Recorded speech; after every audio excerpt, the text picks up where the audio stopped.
Middle east में जंग के बीच अब एक नई रणनीति की चर्चा तेज हो गई है।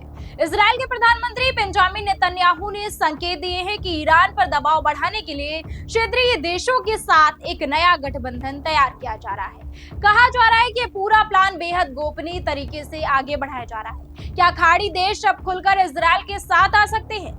नमस्कार, आप देख रहे हैं निशान समाचार और मैं हूं आपके साथ शुभ शुक्ला।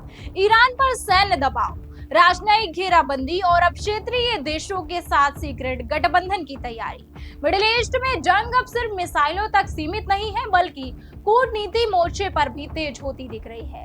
इजरायली प्रधानमंत्री बेंजामिन नेतन्याहू ने साफ संकेत दिए हैं कि इजराइल क्षेत्र के महत्वपूर्ण देशों के साथ नए संबंध और रणनीतिक तालमेल बना रहा है।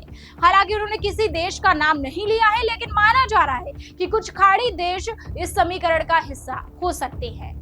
विश्लेषकों का मानना है कि सऊदी अरब, यूएई और कुछ अन्य पश्चिम एशियाई देश लंबे समय से ईरान के परमाणु और मिसाइल कार्यक्रम को लेकर चिंतित रहे हैं। ऐसे में इजराइल इसी साझा चिंता को एक क्षेत्रीय सुरक्षा ढांचे में बदलना चाहता है। नेतन्याहू ने दावा किया है कि हालिया सैन्य अभियानों में ईरान की मिसाइल और परमाणु क्षमताओं को गंभीर नुकसान पहुंचाया गया है।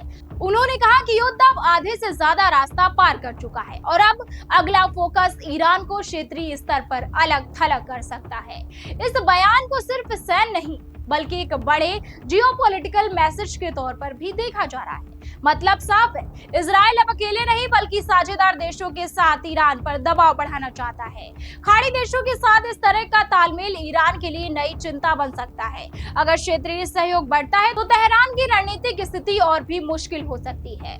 विशेषज्ञों के मुताबिक ये गठबंधन सिर्फ सैन्य मोर्चे तक सीमित नहीं रहेगा, इसमें intelligence sharing, air defence coordination और मैरीटाइम सिक्योरिटी जैसे पहलू भी शामिल हो सकते हैं। मिडिल ईस्ट की राजनीति में एक कदम आने वाले दिनों में शक्ति संतुलन बदल सकता है। अगर ये गठबंधन सार्वजनिक रूप लेता है तो क्षेत्र में ईरान पर दबाव कई गुना बढ़ सकता है। यानी जंग के मैदान से आगे अब कूटनीतिक मोर्चे पर भी ईरान को घेरने की तैयारी दिख रही है। नेतन्याहू का ये नया प्लान मिडिल ईस्ट की राजनीति को नई दिशा दे सकता है। बने रहिए हमारे साथ और देखते रहिए निशान समाचार।